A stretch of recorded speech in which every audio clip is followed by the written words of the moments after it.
Guys, I don't think Pete Alonso's going to three-peat, and as crazy as it sounds, I don't think he has much of a chance either. But let me explain why first.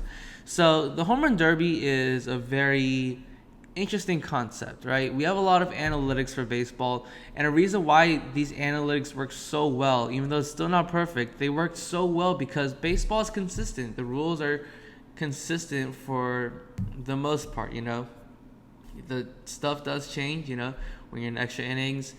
You have a runner on second now for no reason, but for the most part, it's the same rules through and through. But for the home run derby, it's a completely different ball game almost. You're lobbing the baseballs. You're not aiming to just get it hit. You're aiming to get it out of the park. You're under a time limit. It's a lot of things to factor in that's usually not factored in to the regular sport. And the regular sport has its stuff that's not factored into the home run derby, like velocity, sliders, curveballs, all that stuff. It's a whole new ball game basically. So I got to thinking, how can I, a dude who's about to take my midterm for my first data science class tomorrow, make predictions based off the actual sport and use it to predict the home run derby? That was so poorly worded. I'm sorry. It's 12:16 right now. But yeah, so I got to thinking about that and I was like, well, we were talking about exit velocity last time with launch angle, exit velo and stuff. So I wanted to start from there and I was like, okay, I'm going to download every single home run this season because remember, a lot of the baseballs were dead to begin the season. I want to keep it consistent only from this season. And I wanted to see how many home runs come from specific launch angles. And you can see right here, it's basically all within this one range. So I was like, oh, that is nice. That works perfectly. Let me just see, where half of these home runs come from. That's a good range, right?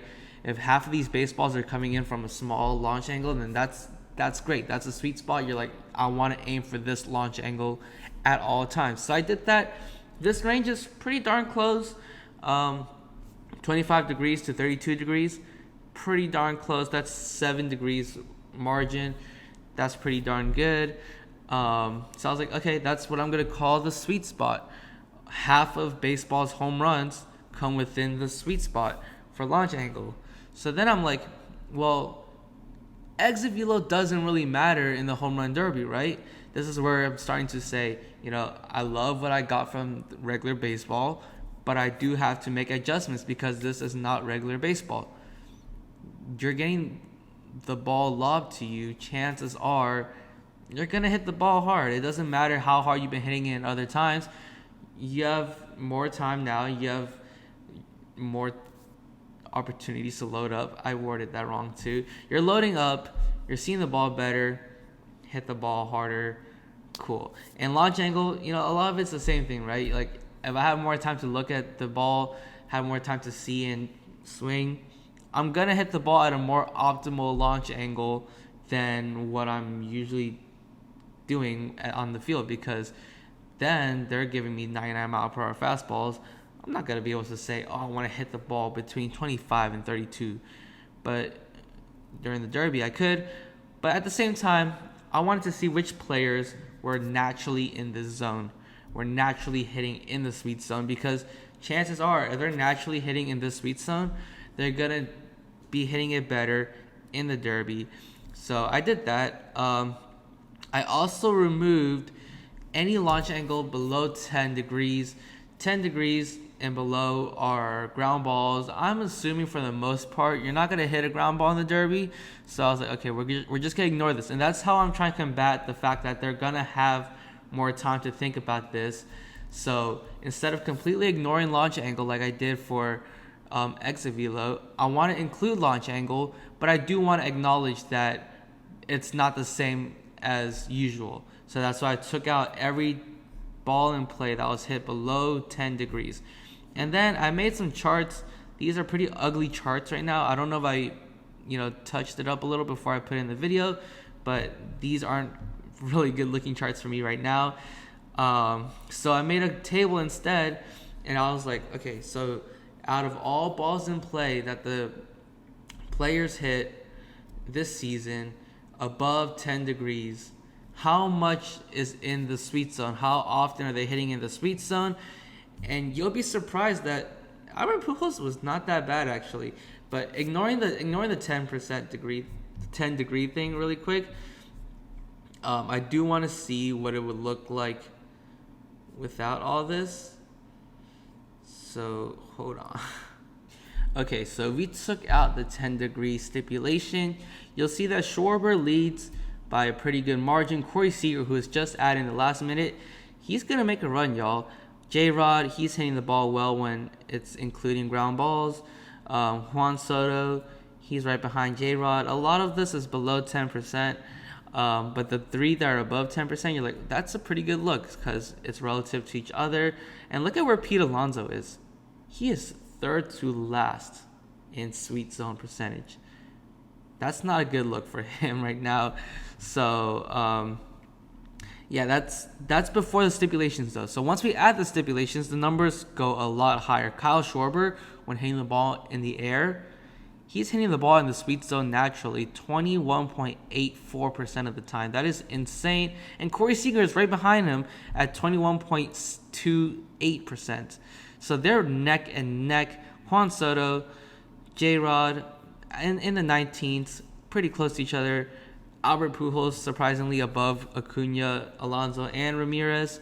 I mean, she was added to the Derby for a reason, I guess. But look at Pete again. He's second to last. Second to last. I don't know. Maybe the numbers are the same as before, and he's just that guy. But from what I'm seeing right now, I'm not too high on him, despite him being the defending champ and the defending champ. So there's that. And let's get to the predictions. What's gonna happen, in my opinion? Schwarber beats Pujols. As much as a surprise that Pujols has been, he's still very far behind Kyle Schwarber. So unfortunately, Pujols, you will not be seeing a lengthy derby. Soto beats Ramirez. Ramirez is dead last. Juan Soto is probably going to take that pretty darn easily. Seager beats J-Rod. This is going to be a little close. Seager's at 21.28% sweet zone when the ball's in the air. J-Rod's in 19.23%. So it's not very far from each other, within like 1% of each other. It's going to be a fun battle. I think this one's going to go pretty neck and neck. But I see Seager beating it out. For all of these, I'm just going to see whoever had the higher percentage beat it out. Obviously, that's going to change around due to random chance. But I don't have time for that right now. I have a midterm tomorrow. I think Acuna beats Alonso. Again, this one's also going to be close. Acuna's at 13.16%. Pete's at 12.63%. Within like 1% of each other. Probably less. Not doing math at 12:24 a.m. So I think Pete Alonso, he could very well surprise us in this round. Obviously, I'm favoriting Acuna because his number is higher. But, I mean, we've seen Pete win 2 in a row already. So I would not be surprised to see Acuna lose this one. But I'm just going to go with what the numbers tell me because, again, it's very late. I have a midterm tomorrow. Acuna beats Pete Alonso. That's the first round. Second round, I think Schwarber beats Soto. This is going to be close again, but I think Schwarber's just going to take it. He's just a beast in the sweet zone percentage. This dude is a monster, and it's no surprise given the performance that he gives in the regular season. Acuna going to lose to Seager. It's not even going to be close. Acuna's at 13 point something. Seager's at 21 point something.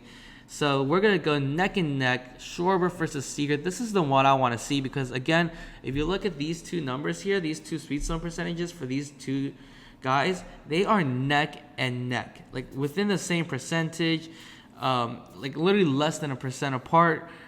It's going to be fun. Corey Seager back at his old home. I'm excited to see Schwarber versus Seager. I really hope that it comes down to this. And again, of course, I think Schwarber's going to take it. But again, it's so close. I think Seager can take it. But yeah, this is my 2 cents on the Derby. I'm sorry I can't make a better video. I have a midterm tomorrow. But yeah, I'm not going to lie. Pete Alonso, I wish I could be higher on him. he made me love the Derby last year. I usually don't care about the home run derby. Last year it was absolute heat, and a lot of it was thanks to Pete Alonso. But based off the launch angle tendencies, I just don't see Pete Alonso winning it for the third time in a row. But again, I haven't even looked at the past years. Maybe his launch angle frequencies sucked last year too, and he still won. Who knows? But yeah, and again, last thing before I finish, I have not even taken my midterm for my first data science class yet. So technically, I'm not even at the halfway point yet. So take all these numbers with some salt. Do I think I messed up the code? No. I'd be studying right now instead of making a video if I thought I messed up the code. But, you know, I'm not as